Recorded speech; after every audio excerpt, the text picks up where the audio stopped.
ही दृश्य आपण पाहतो आहोत। लालबागच्या राजाची ही मूर्ती आता मोटराईज अशा तराफ्यावर विराजमान त्या ठिकाणी केली जाईल। लालबागच्या राजाला निरोप देताना एकीकडे जड अंतःकरण झालेलं असतं, मात्र त्यासोबतच हे सगळे गणेश भक्त जे आहेत, जे समुद्रात उतरलेले आहेत, ते हात जोडत बाप्पाला पुढच्या वर्षी लवकर या असं साकडं घालतात। गणपती बाप्पा मोरया, मंगलमूर्ती मोरया, पुढच्या वर्षी लवकर या असं साकडं हे सगळेच गणेश भक्त या ठिकाणी घालताना आपण पाहतोय। मोटराईज सराफा यावर्षी विशेष करून लालबागच्या राजाच्या विसर्जनासाठी खास तयार करून घेण्यात आला।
दृश्य गिरगाव चौपाटीवरची, एकीकडे अथांग असा जलसागर, दुसरीकडे बाप्पाला निरोप देण्यासाठी लोटलेला अथांग असा जनसागर। हे दृश्य खरं तर डोळ्यात साठवून ठेवावं असं आणि वर्षानुवर्ष आपल्याला कायमच एक ऊर्जा देणारं असं हे दृश्य।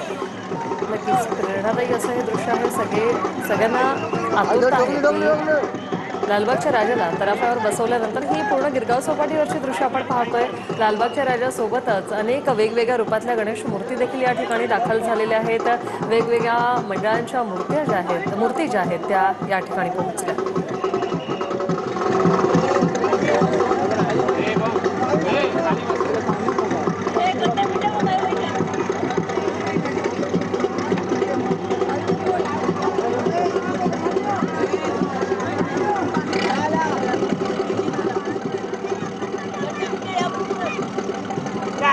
लालबागच्या राजाला निरोप देताना सगळ्यांचेच डोळे पाणावलेले असतात। लाडक्या गणरायाला निरोप देतानाच खरं तर डोळे पाणावलेले असतात, कारण 10 दिवस आपण मनोभावे श्री बाप्पाची सेवा केलेली असते।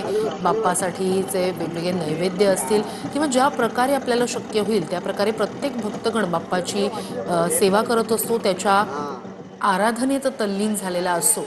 मात्र मग अशा वेळेला 10 दिवस आपण ज्याचा पाहुणचार करतो त्या लाडक्या बाप्पाला निरोप देण्याची वेळ येते, तेव्हा मात्र आपल्या सगळ्यांचेच डोळे पाणावतात। नक्कीच अगदी ती जी म्हण आहे तसंच आहे, रिकामं झालं घर रिकामा झाला मखर, पुढील वर्षी येण्यासाठी निघाला माझा लंबोदर। या लंबोदराची वाट पाहण्यात एक वेगळं सुख असतं, मात्र लंबोदराला निरोप देताना मात्र तेवढंच दुःख सर्वांच्याच मनात असतं। गिरगाव सपाटीवरची ही दृश्य आपण पाहतोय। मनोभावे आपल्या बाप्पाला एक शेवटचा नमस्कार जो आहे तो या सर्व भक्तांकडून केला जातोय। त्यांच्या माध्यमातून जे पाणी मूर्तीवरती सोडलं जायचं ते सुद्धा यंदा तसं करावं लागणार नाहीये, कारण तराफ्याच्या चहूबाजूला स्प्रिंकलरच्या माध्यमातून पाणी जे आहे ते शिंपडलं जाणार आणि अशा अत्याधुनिक पद्धतीनं यंदा लालबागच्या राजाचं विसर्जन होताना आपल्याला पाहायला मिळणार आहे। चौपाटीवरची अशी हजारोंच्या संख्येनं ही जमलेली जी काही गर्दी आहे ती पाहता यंदाचं विसर्जन जे आहे ते लालबागच्या राजाचं खास आहे, कारण यंदा तराफा सुद्धा अत्याधुनिक पद्धतीने बनवण्यात आलेला आहे। शिवाय दुसरी जी काही ट्रॉली होती जी लालबागच्या राजाची विसर्जन मिरवणुकीमध्ये वापरण्यात आलेली होती, ती ट्रॉली सुद्धा मोटराइज्ड अशा पद्धतीनं बनवण्यात आलेली होती, जेणेकरून ती ओढताना किंवा खेचताना फार त्याचे कष्ट जे आहेत ते मंडळातील कार्यकर्त्यांना पदाधिकाऱ्यांना घ्यावे लागू नयेत। आणि यंदा अशा सगळ्याच पद्धतीनं अत्याधुनिकरण जे आहे त्या लालबागच्या राजा सार्वजनिक गणेशोत्सव मंडळानं केल्याचं पाहायला मिळतं आहे। सध्या आपण पाहतोय तराफ्यावरती मूर्ती चढवण्याचे प्रयत्न मंडळातील सगळ्या कार्यकर्त्यांकडून पदाधिकाऱ्यांकडून सुरू आहेत। दुसरीकडे अनंत अंबानी हे सुद्धा विसर्जनासाठी लालबागच्या राजाच्या मूर्तीच्या अगदी बाजूला उभे असलेले पाहायला मिळतात आणि हजारो गणेश भक्त सध्या शेवटचे जी काही फोटोग्राफी आहे लालबागच्या राजाची ती करताना आपल्याला पाहायला मिळत आहेत। मूर्तीच्या समोर त्याचबरोबर डाव्या आणि उजव्या बाजूला सुद्धा शेकडो गणेश भक्त जे आहेत ते गर्दी करून थांबलेले आहेत राजाला निरोप देण्यासाठी। शेवटची आरती जी थोड्याच वेळामध्ये पार पडणार आहे त्या आरतीसाठी त्या सगळ्यांनी हजेरी लावलेली आहे। तर दुसरीकडे या समोर ज्या बोटी आपल्याला पाहायला मिळत आहेत त्या बोटींमध्ये मंडळातील कार्यकर्ते आहेत, पदाधिकारी आहेत, त्याचबरोबर जे इथले मच्छीमार बांधव आहेत ते सुद्धा मोठ्या संख्येने येत असतात आणि आजूबाजूला राहणारे जे काही मच्छीमार कुटुंब आहेत ती सुद्धा राजाला निरोप देण्यासाठी मोठ्या प्रमाणामध्ये दरवर्षी गर्दी करत असतात आणि अगदी त्याच पद्धतीनं यंदा सुद्धा मोठ्या प्रमाणामध्ये ही गर्दी झाल्याचं पाहायला मिळतं आहे। समुद्रामध्ये जे तरुण उतरलेले आहेत किंवा जे आतपर्यंत येण्याचा प्रयत्न करतायत त्यांच्या सुरक्षितेसाठी लाईफ गार्ड असतील किंवा मग मुंबई पोलीस जवान असतील हे त्यांना वेळोवेळी सूचना देत आहेत आणि कुठलाही अनुचित प्रकार या विसर्जनाच्या वेळेला घडू नये यासाठी मुंबई पोलीस पहिल्या दिवसापासून प्रयत्न करत असल्याचं पाहायला मिळतं आहे।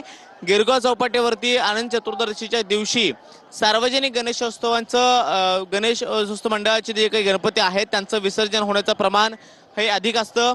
अगदी हजारोंच्या संख्येमध्ये या सगळ्या मूर्त्या या समुद्रामध्ये विसर्जित केल्या जातात आणि त्याच पद्धतीची होणारी गर्दी पाहता दरवर्षी मुंबई पोलीस कंबर कसून या सगळ्यावरती गर्दीवरती नियंत्रण ठेवणं त्याचबरोबर कुठलाही अनुचित प्रकार घडणार नाही याची खबरदारी घेण्यासाठी सदैव तत्पर असतात आणि यंदा सुद्धा आपण पाहतोय लालबागच्या राजाला शेवटचा निरोप जो आहे तो दिला जातो आहे। मात्र यावेळेला विसर्जनासाठी जी काही तयारी मंडळाच्या वतीने करण्यात आलेली आहे ती खास आहे, विशेष आहे आणि म्हणूनच हजारोंच्या संख्येने जमलेल्या भाविकांना आता शेवटची आरती जी आहे ती थोड्याच वेळामध्ये